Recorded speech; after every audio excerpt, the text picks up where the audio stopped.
Então tá. A aula de hoje, então, vai ser sobre GISTs, tumores estromais gastrointestinais. Quem vai apresentar sou eu, Ana Carolina, da R2 da Cirurgia Oncológica, e quem está me preceptorando hoje é o Dr. Jorge Mainhardt. Então, de corpo de aula, eu separei esses aspectos para a gente conversar, tá? Começando por uma visão geral do GIST, a gente vai passar pelos aspectos anatomopatológicos, imunohistoquímicos e genéticos e radiológicos. Vamos passar pelo diagnóstico e estadiamento, dar uma pincelada no tratamento de doença localizada e metastática, clínico e cirúrgico, as indicações do tratamento neoadjuvante e adjuvante e o tratamento cirúrgico segmento pós-operatório, tá? De follow-up. Lembrando que dia 13 de julho é o Dia Internacional da Conscientização dos Tumores Estromais e Trato Gastrointestinal. Esse é o símbolozinho, tá? E eu me baseei para fazer o corpo de aula, basicamente, nos guidelines da ESMO, que saíram em 2018. Então, nós temos como conceito, né, antigamente o GIST era visto como um tumor sarcomatoso, né, um tumor derivado das células de Cajal, que é o grande marcapasso intestinal. Essa célula, ela regula o peristaltismo do trato gastrointestinal e ela é expressora do KIT, que é a tireoquinase, que é o nosso principal biomarcador desse tumor, que vai se basear em diversas mutações para guiar o tratamento, tá? As características anatomológicas, imunohistoquímicas e higiênicas vão ser muito importantes aqui, tá? E, basicamente, o GIST, ele é um tumor de músculo liso que tem essas características. 90% das vezes ele vai causar uma mutação do proto-oncogene kit CD117 em 80% do CD34. Isso é o que muitas vezes diferencia ele de outros tumores do músculo liso e até mesmo de sarcomas. Tá? Então, aqui, só para vocês terem uma noção da localização, tá? Ele pode acometer qualquer topografia do trato gastrointestinal, mas pelo Sabeston, 40% a 60% são do tubo digestivo gástrico, 30% de intestino delgado, 15% de cólon e 5% de reto e esôfago. A clínica é variável, geralmente a maioria dos pacientes são assintomáticos, mas quando são sintomáticos, geralmente vêm acompanhados por dor, desconforto, atribuídos majoritariamente ao tamanho do tumor ou a sangramento. E só para ilustrar aqui, as células intersticiais de Cajal, elas ficam no subcutâneo ali, em azulzinho, não sei se vocês conseguem ver no marcador, mas está aqui. E elas comunicam o músculo liso, né, até ocasionar o peristaltismo. A incidência estimada mundial é de 1 a cada 100 mil casos ao ano, e isso é entre os GISTs clinicamente relevantes. Estima-se um número muito maior entre microgistes, menor que 1 centímetro, e menor que 2 centímetros também. Tá? A prevalência é ligeiramente maior no sexo masculino, entre 60 e 65 anos, também pelo Sabeston, essa fonte. E a gente tem algumas síndromes associadas a esse tumor, né? A gente tem a síndrome de Carney, que é a tríade de GIST com paragangliomas e condroma pulmonar. A gente tem a síndrome de Carney-Stataski, que é, na verdade, só a dupla do GIST com o paraganglioma. A neurofibromatose tipo 1, que é uma síndrome com múltiplos GISTs, e a doença de von Littler-Hall, que também vai associar múltiplos tumores benignos e malignos. A iniciar nossa conversa sobre GIST, fiz uma linha do tempo, onde o termo foi pela primeira vez usado em 1983, por Mazur Clark. Em 98, se teve a associação de GIST com o proto-oncogene kit, e presente na maioria dos GISTs. Em 2001, se iniciou o tratamento com imatinib, e em 2020, ano passado, a gente adquiriu a 4ª droga para o tratamento adjuvante, que ainda está em estudo fase 3. Não sei se já está no hall da OMS. E aqui, só para ilustrar os artigos da onde eu tirei as informações. Então, a gente vai começar a falar dos aspectos inicialmente anatômicos, anatomopatológicos, vai migrar para o aspecto molecular e, por fim, gênico desse tumor, que é o que vai pleitear e vai nos guiar no tratamento. Os aspectos histologicamente, né, o GIST, ele é um aglomerado fusiforme, tá? Então, 70% tem essa característica, que é dessa primeira imagem aqui, tá? São em fascículos curtos, ocasionalmente eles podem ter um padrão epitelioide, que é o segundo da foto, ou até misto. E alguns dos fatores prognósticos adversos também são vistos no AP, a necrose, a invasão de mucosa e o alto índice mitótico. Tá? Esse último vai ser um fator que vai influenciar em nós definir ou não o paciente como alto risco. E por que isso é importante? Porque vai ser a mutação do biomarcador que vai tornar essa doença a adquirir esses aspectos anatomopatológicos.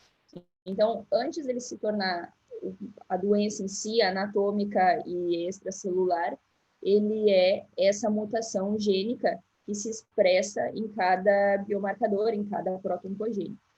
Então, a gente tem o KIT, né, o mutado, que é da tireoquinase, que vai gerar geralmente um padrão mais misto, que é o mais comum de todos. A gente tem a mutação do receptor do fator de crescimento de plaqueta, que é esse segundo, tá? Que vai gerar geralmente um tumor mais epitelioide. A gente vai ter a mutação deste biomarcador, que é o terceiro, que é do succinato desidrogenase, que geralmente acomete indivíduos mais jovens, ele acaba metastatizando mais, está mais relacionado a linfonodomegalias, mas tem um crescimento mais lento. E esse tipo não responde geralmente ao imatinib.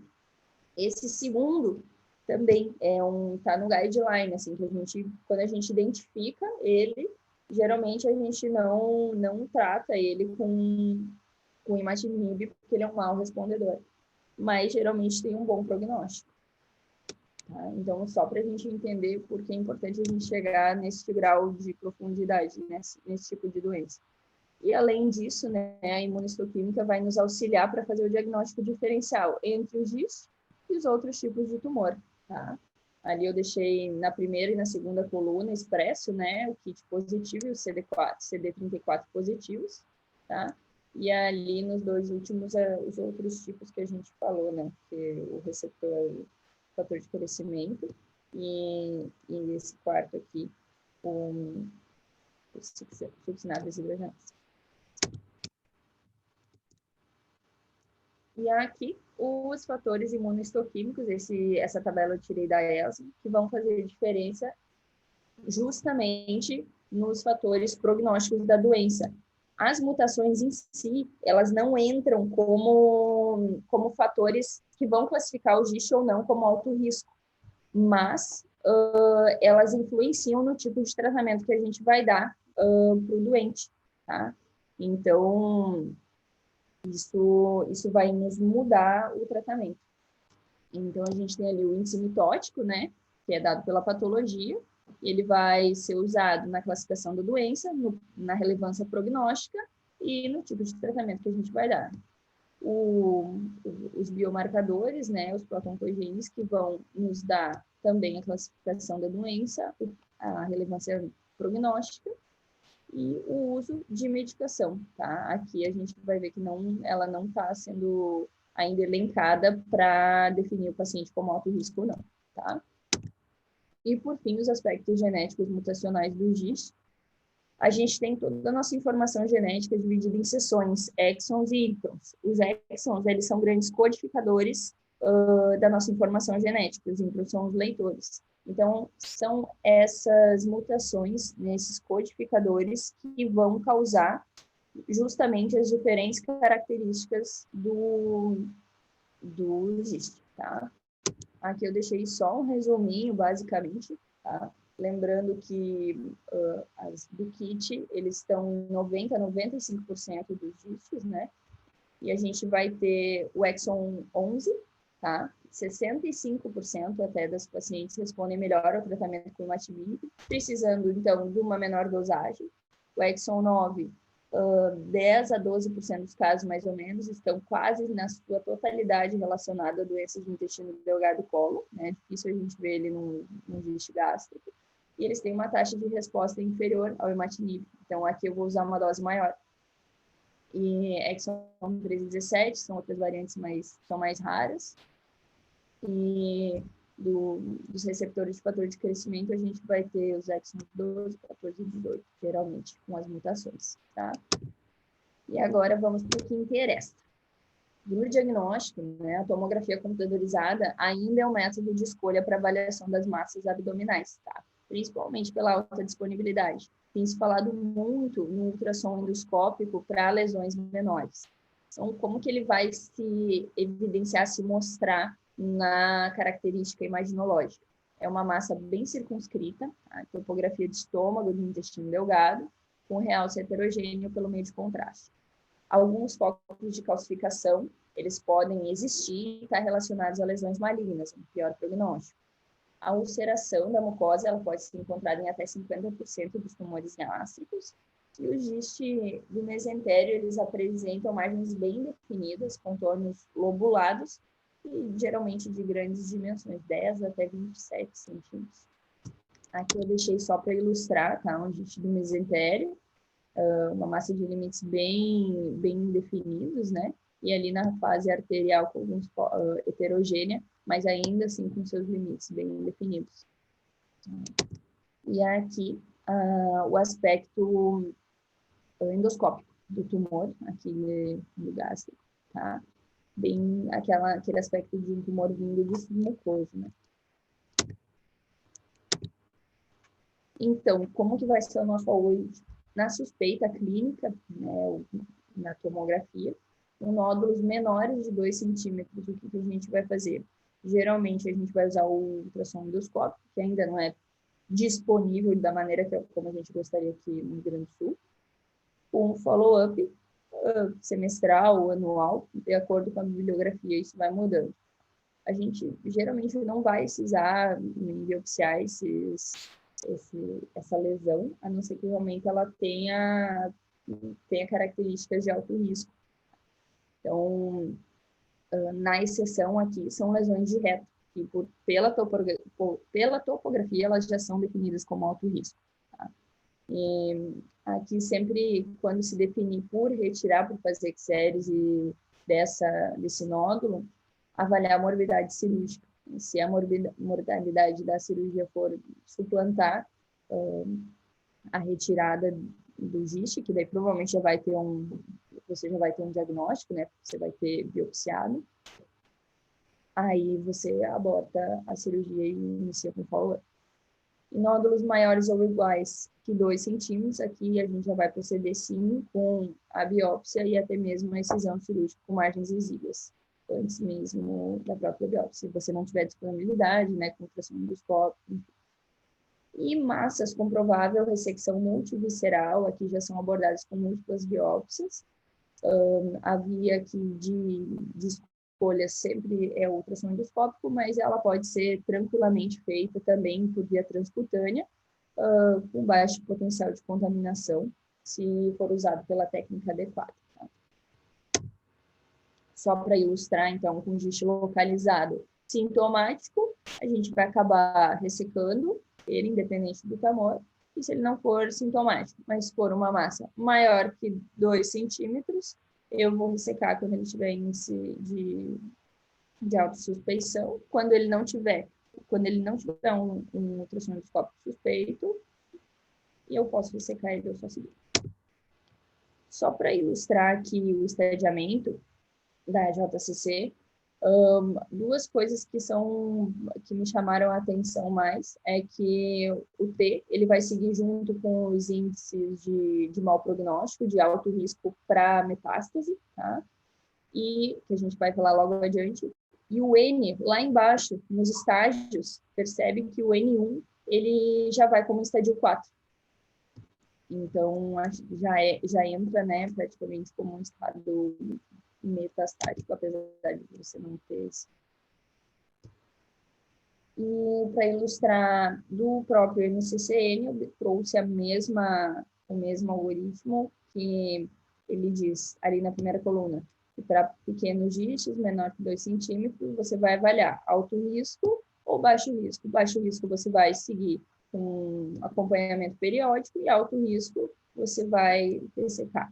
E pacientes que têm massas, né, e que são clinicamente suspeitos, aqui você, inclusive, pode dispensar essa biópsia ecoguiada, né, por endoscopia, e pode ir direto para ressecção com uma mínima mortalidade, ou se você tiver uma doença irressecável, avançada, aí você já vai partir para uma neoadjuvância. Então, os fatores de alto risco, como a gente estava conversando, que não entram na tabela propriamente ditos, mas que são considerados, que devem ser considerados na característica do tumor, né? Você vai pensar no sítio anatômico, a gente já falou do reto, né? Que são tumores de mais alto risco, o tipo histológico, né? Que a gente falou ali, inclusive, das características gênicas de cada tumor, o tamanho, que esse sim vai entrar na nossa tabela de alto risco, o grau de invasão, sendo que tumores que invadem, inclusive, a mucosa, são considerados mais alto risco. M, categoria, né? Já vão para tumores avançados. E o índice de mitose, que esse também vai entrar na nossa tabela de classificação de alto risco. E fatores adicionais, mas que também não entram, a presença de mutação de kit, as margens cirúrgicas, o quão importante é você ter uma margem R0, nós vamos falar mais adiante. E aqui os preditores, tá? Esse eu tirei também do NCCN, mas é uma tabela que vem sendo desenvolvida desde 2006, em diversos artigos ela é citada, e elas separam os gistes gástricos e não gástricos, tá? E analisa 2 preditores de comportamento biológico para metástase.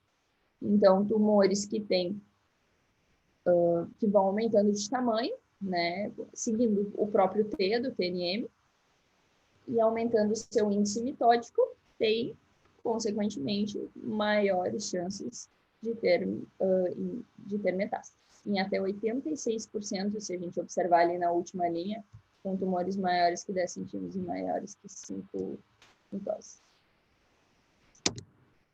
Aqui dos não gástricos, só para ilustrar mesmo, depois eu passo com os slides. E aqui a gente vai seguir com nossa aula com a diferença entre a doença localizada e avançada ou metastática. Tendo uma doença localizada e a possibilidade de ter uma cirurgia R0 sem grande comorbidade, sim, eu vou operar esse paciente.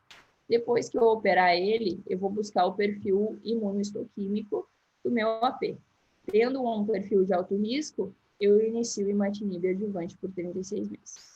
Tá? Voltando, se eu tenho uma cirurgia, não tenho a possibilidade de ter uma cirurgia R0 sem grande comorbidade, eu vou biopsiar aquela lesão, buscar o perfil imunohistoquímico e ver se ele é um respondedor a imatinib. Começo o imatinib adjuvante, 6 a 12 meses, e avento novamente a possibilidade de uma ressecção R0 ou R1, tá? Dependendo também do meu tipo gênico aqui, tumoral, para analisar junto com o oncologista clínico se eu vou ter benefício para esse paciente mesmo sem conseguir ter uma ressecção R0. Aqui, então, a gente vai estimar a resposta, como eu já falei, conforme o tipo de mutação, e averiguar a resposta para aventar o resgate cirúrgico de cada paciente, né? Ou seja, tive resposta, tive regressão da doença numa doença inicialmente ressecável, vamos pensar em partir para uma ressecção R0. Há doenças que não são respondedoras de imatinib, eu posso aventar, como a gente já falou, a ressecção R1. Só para a gente ter uma noção, como a gente já tinha falado ali das mutações, inclusive eles alteram a dosagem de imatinib que eu posso utilizar no paciente. Então, assim, se eu tenho uma mutação sensível, aqui a gente já está falando de de adjuvância, tá? Em tumores que não foram inicialmente ressecáveis, tá? Então, usei o imatinib e tive resposta por 12 meses, eu vou pensar numa cirurgia de resgate para o paciente e continuar com o imatinib depois. Agora, para pacientes que não tiveram resposta e também não sem progressão, eu posso aumentar a dose do imatinib, né? Para pacientes que tinham mutação exon 11. Agora, sem resposta, eu já vou partir para a minha segunda linha de tratamento, que é o sunitinib. E sem resposta, eu ainda posso ir para a minha terceira linha de tratamento, que é o regorafenib. Tá? Todos são inibidores da tirosinase. E agora vamos falar de tratamento cirúrgico. O que é importante aqui do tratamento cirúrgico? Sempre que possível, né, avaliar a mortalidade da proposta cirúrgica que a gente vai fazer para o nosso paciente. E pelo índice de possível metástase que a gente vai se aventurar a fazer uma ressecção e vai comparar a morbidade da cirurgia que a gente está oferecendo, né? Então, a gente pode pensar, aqui ele diferencia bastante nos artigos, o resgate cirúrgico, a gente pode ofertar ele para o paciente, aí ele diferencia uma doença em progressão, onde geralmente eu não vou ofertar isso para o paciente, porque provavelmente ele vai regredir no mesmo tempo, isso não vai ter um aumento da sobrevida, nem de sobrevida livre de doença. Agora, quando eu tenho uma progressão limitada da doença, eu tenho uma doença estável e um nódulo aumentou, 2 nódulos aumentaram, de uma maneira onde eu possa ressecar ele sem causar um aumento na morbidade cirúrgica, aí eu posso ofertar esse resgate cirúrgico na doença avançada. Então, esse é o grande papel cirúrgico na doença avançada e na doença não avançada, cirurgia sempre que possível. O follow-up desses pacientes, como que a gente vai fazer? Não existe uma conduta universal padronizada. A gente vai dividir os pacientes em alto risco e baixo risco, a gente já conversou. Os pacientes de baixo risco, a gente vai pensar em fazer um controle de imagem, com ressonância ou tomografia, a cada 6 a 12 meses, por 5 anos, não saiu ali, desculpa. E nos pacientes de alto risco, a gente vai fazer ou a tomo ou a ressonância a cada 3 a 6 meses, durante a terapia adjuvância. Depois da adjuvância, a gente vai pensar num follow-up trimestral por 2 anos, semestral até 5 anos e anual até os 10 anos. E aí, a gente está autorizado a dar alta ambulatorial no nosso paciente. De prognóstico, a sobrevida em 5 anos é de 90% em tumores de baixo grau e de 50% nos considerados de risco elevado para metastatização. Após a ressecção cirúrgica isolada, a taxa de sobrevida em 5 anos é de mais ou menos 50% e a de recorrência 60%. A presença de recidiva, ela se relaciona à pior sobrevida também, assim como a ruptura tumoral e as metástases não linfonodais. Tá? Então, aqui é bem importante a gente considerar se a gente vai conseguir tirar esse tumor sem romper a cápsula dele, porque isso aumenta muito a taxa de recidiva. E o tempo médio de recorrência após a ressecção cirúrgica é de 1,5 a 2 anos.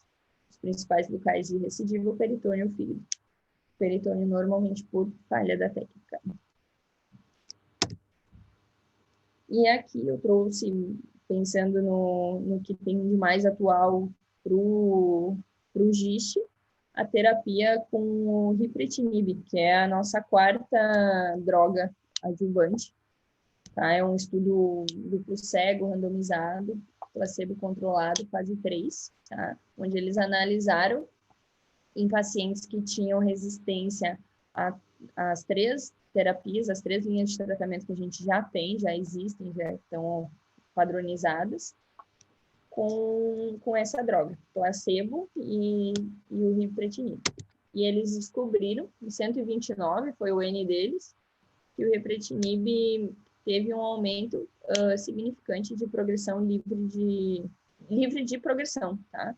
Então, a média foi de 6,6 meses para pacientes que estavam usando contra 1 mês os pacientes que estavam usando placebo, tá?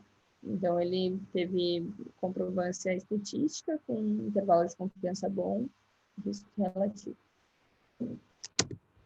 E de take-home message, eu acho importante ressaltar algumas coisas.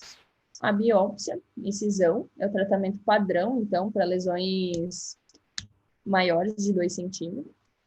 A gente pode fazer o follow-up para pacientes menores que 2 centímetros. A cirurgia proposta deve respeitar os princípios oncológicos sem ressecção linfonodal necessária, a não ser naquela variante que a gente falou de pessoas mais jovens. E aqui vale também a gente lembrar de tentar não romper a cápsula e retirar a peça em monobloco, justamente pela disseminação. O fator de crescimento, a mutação relacionada ao fator de crescimento não deve receber imatinib, isso já está claro também nos guidelines. A ressecção cirúrgica de resgate deve ser considerada para pacientes em uso de imatinib com progressão limitada da doença. E como a gente já falou, lesões menores que 2 centímetros são, via de regra, seguidas em follow-up.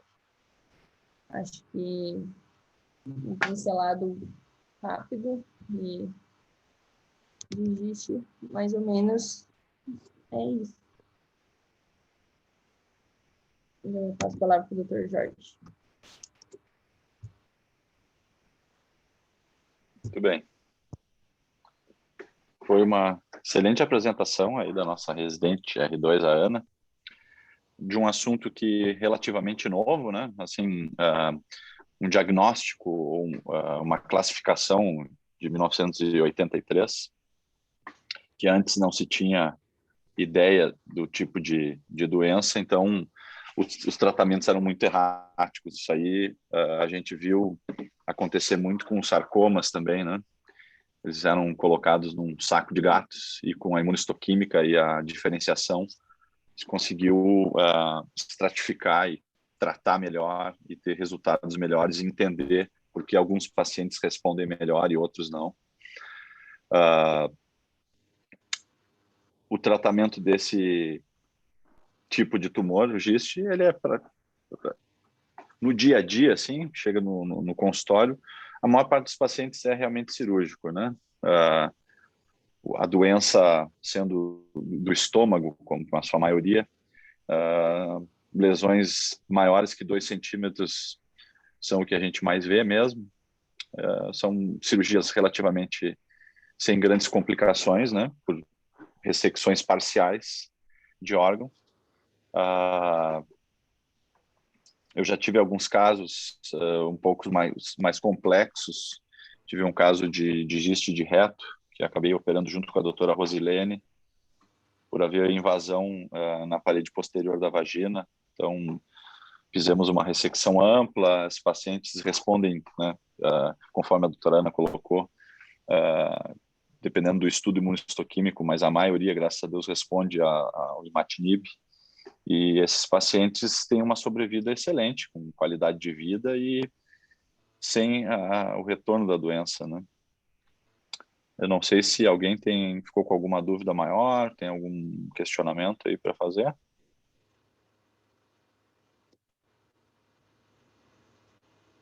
Não? Com o advento aí também da ecoendoscopia, a gente consegue não tratar lesões menores que 2 centímetros, né? Se conseguindo uma biópsia e se fazendo estudo imunistoquímico, a gente consegue com segurança acompanhar esses pacientes e não precisar submetê-los a um tratamento mais radical, né? E aí fazem o tratamento com drogas orais que são fornecidas pelo SUS para todos os brasileiros, né? O governo que detém a distribuição do imatinib, e com ótimos resultados. Se alguém quer colocar mais alguma coisa?